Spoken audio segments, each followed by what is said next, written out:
பகிரங்கமாக மன்னிப்பு கோரிய அர்ஜுனா எம்பி. குரங்குகளை பிடித்து தனித்தீவில் விடுவதற்கு அரசாங்கம் தீர்மானம். வெளிநாட்டுக்கு தப்பிச் சென்ற காதலன் போலீசாரிடம் நாடகமாடிய காதலி கைது. அனுரவின் ஆட்சியில் நாட்டை விட்டு வெளியேறும் பிரபலங்கள். மொழி உரிமையை மீறும் போலீசார் வேலன் சுவாமிகள் கண்டனம். யாழில் காதலர் தினத்தை கொண்டாட காதலி மறுத்ததால் இளைஞன் உயிர் மாய்ப்பு. மஹிந்தவின் சொகுசு மாளிகையில் நீர்வெட்டு. சாதாரண தர பரீட்சை எழுத வேண்டிய மாணவன் பலி.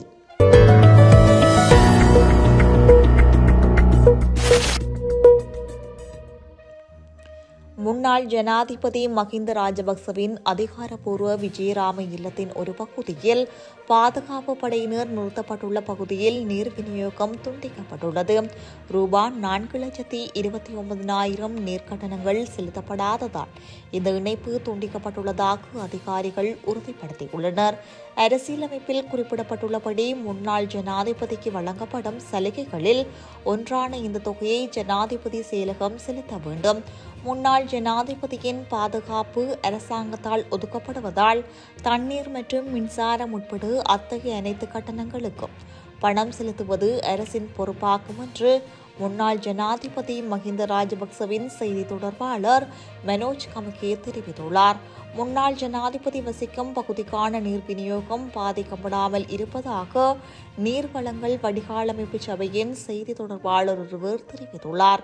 கடந்த அக்டோபர் முதல் குவிந்து வரும் செலுத்தப்படாத பில் தொகை ரூபாய் 4,29,000 என்று அவர் தெரிவித்துள்ளார். இந்த இடையூறு முன்னாள் ஜனாதிபதி அல்லது இல்லத்தில் உள்ள பிற ஊழியர்களை பாதிக்காது என்று செய்தி தொடர்பாளர் தெரிவித்துள்ளார். காதலர் தினத்தை கொண்டாட யாழ்ப்பாணம் செல்ல தனது காதலி விரும்பாததால் மனமுடைந்த கிளிநொச்சியைச் சேர்ந்த இளைஞர் ஒருவர் நேற்று முன்தினம் கிணற்றில் குதித்து உயிரை மாய்த்து கொண்டுள்ளதாக தெரிவிக்கப்படுகிறது. சம்பவத்தில் கிளிநொச்சி தர்மபுரம் பகுதியைச் சேர்ந்த இளைஞர் ஒருவரே உயிரிழந்துள்ளார். சம்பவம் தொடர்பில் மேலும் தெரிய வருகையில், இந்த வருடம் காதலர் தினத்தை கொண்டாடுவதற்காக யாழ்ப்பாணம் சென்று வர அவர் தனது காதலியை பலமுறை கேட்டதாகவும் எனினும் பெண் அதற்கு சம்மதிக்கவில்லை என்றும் கூறப்படுகிறது. சம்பவம் நடந்த நாளில் அந்த இளைஞன் தனது காதலிக்கு பலமுறை தொலைபேசி அழைப்புகளை மேற்கொண்டதாகவும் ஆனால் அவர் பதிலளிக்காமல் தொலைபேசி இணைப்பை துண்டித்து விட்டதாகவும் தெரிவிக்கப்படுகிறது. இதனால் மன உளைச்சலுக்குள்ளான இளைஞர் கிணற்றில் குதித்து உயிரை மாய்த்து கொண்டதாக கூறப்படுகிறது. கிணற்றில் இருந்து இளைஞனின் உடலை தர்மபுரம் காவல்துறையினர் மீட்டு பிரேத பரிசோதனைக்காக சடலம் கிளிநொச்சி வைத்தியசாலையில் வைக்கப்பட்டுள்ளதுடன் மேலதிக விசாரணைகளை போலீசார் மேற்கொண்டு வருகின்றமை குறிப்பிடத்தக்கது. ஸ்ரீலங்கா போலீசார் மொழி உரிமையை மீறுகின்றனர் என வேலன் சுவாமிகள் குற்றம் சுமத்தியுள்ளார். வடக்கிலிருந்து கிழக்கு நோக்கி போராட்ட வழக்கு இன்று கிளிநொச்சி நீதவான் நீதிமன்றத்தில் நடைபெறவுள்ளது. குறித்த வழக்கானது நாடாளுமன்ற உறுப்பினர்கள், காணாமலாக்கப்பட்ட உறவுகள் மற்றும் சிவில் அமைப்பின் பிரதிகளுக்கு எதிராக கிளிநொச்சி போலீசாரால் கடந்த வருடம் தொடுக்கப்பட்டது.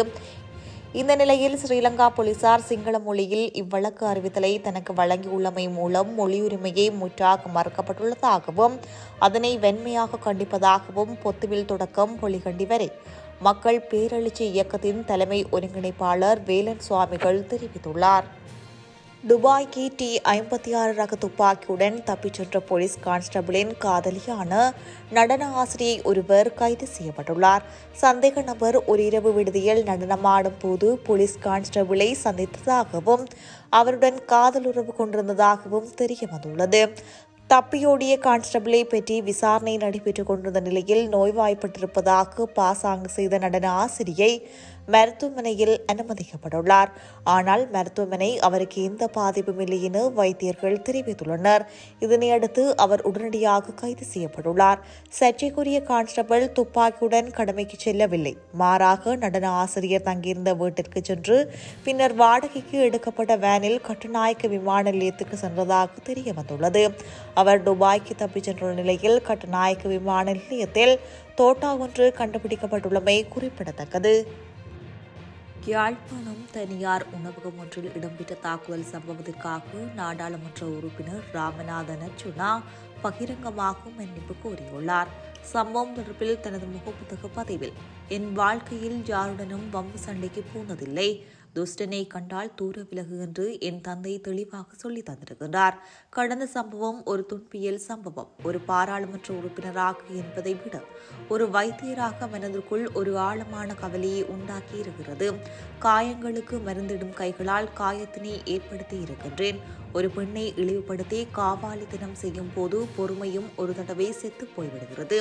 ஆழமான வலிகளுடன் மன்னிப்பு கேட்டுக் கொள்கின்றேன் என குறிப்பிட்டுள்ளார். அதேவேளை அர்ஜுனாவால் தாக்கப்பட்ட நபர் யாழ்ப்பாணம் போதனா வைத்தியசாலையில் சிகிச்சை பெற்று வருகின்றமை குறிப்பிடத்தக்கது. இலங்கையில் குரங்குகளை பிடித்து ஒரு தனித்தீவில் விடுவிக்கும் திட்டம் ஆரம்பிக்கப்பட்டுள்ளதாக தகவல் வெளியாகியுள்ளது. தற்போது குரங்குகளை பிடிக்கும் திட்டம் தொடங்கப்பட்டுள்ளதாக வேளாண்மை, கால்நடை, நிலம் மற்றும் நீர்ப்பாசன அமைச்சர் கேடி லால்காந்தா தெரிவித்துள்ளார். கண்டியில் இடம்பெற்ற நிகழ்வொன்றில் கலந்து கொண்டு உரையாற்றும் போதே கேடி லால்காந்தா இவ்வாறு தெரிவித்துள்ளார். இதன்போது பிடிபட்ட குரங்குகளை கொண்டு சென்று விடுவிப்பதற்கு ஒரு தீவு கண்டுபிடிக்கப்பட்டுள்ளதாக தெரிவித்த அவர், இந்த ஆராய்ச்சி திட்டம் ஏற்கனவே தொடங்கப்பட்டுள்ளதாகவும் இது முழுமையாக நாடாளுமன்ற உறுப்பினர் ஜகத் மனுவரணவிடம் ஒப்படைக்கப்பட்டுள்ளதாகவும் மேலும் தெரிவித்துள்ளார். நாட்டில் கடந்த பல வருடங்களாக குரங்குகளால் விவசாய நடவடிக்கை பெருமளவில் பாதிக்கப்படுவதாக விவசாயிகள் கவலை வெளியிட்டுள்ளனர். அந்த வகையில் பயிற்சிகை பாதுகாப்பு நடவடிக்கைக்காகவே இத்திட்டம் முன்னெடுக்கப்படுவதாக அதிகாரிகள் தெரிவித்துள்ளனர். கிவிலேகம பகுதியில் இடம்பெற்ற மோட்டார் சைக்கிள் விபத்தில் காப்போத சாதாரண தர மாணவன் ஒருவன் உயிரிழந்த சம்பவம் பதிவாகியுள்ளது. நிகவெரட்டிய கிவிலேகம பகுதியில் இடம்பெற்ற குறித்த இத்துயர சம்பவத்தில் 16 வயது பாடசாலை மாணவனே பரிதாபமாக உயிரிழந்துள்ளார்.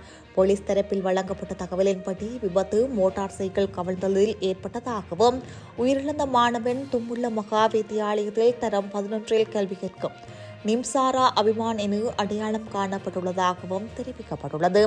சம்பவத்தின் போது மாணவன் மேலதிக வகுப்பில் கலந்து கொள்வதற்காக தனது மோட்டார் சைக்கிளில் பயணித்துள்ளார்.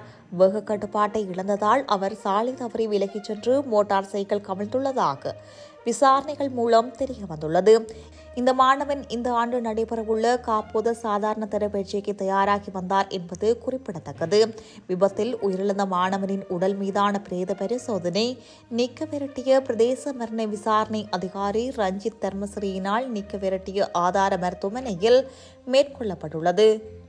ஜனாதிபதி அனுரகுமார் திசாநாயக்கவின் ஆட்சியிலும் வான்மையாளர்கள் நாட்டை விட்டு வெளியேறும் நிலை அதிகரித்துள்ளது.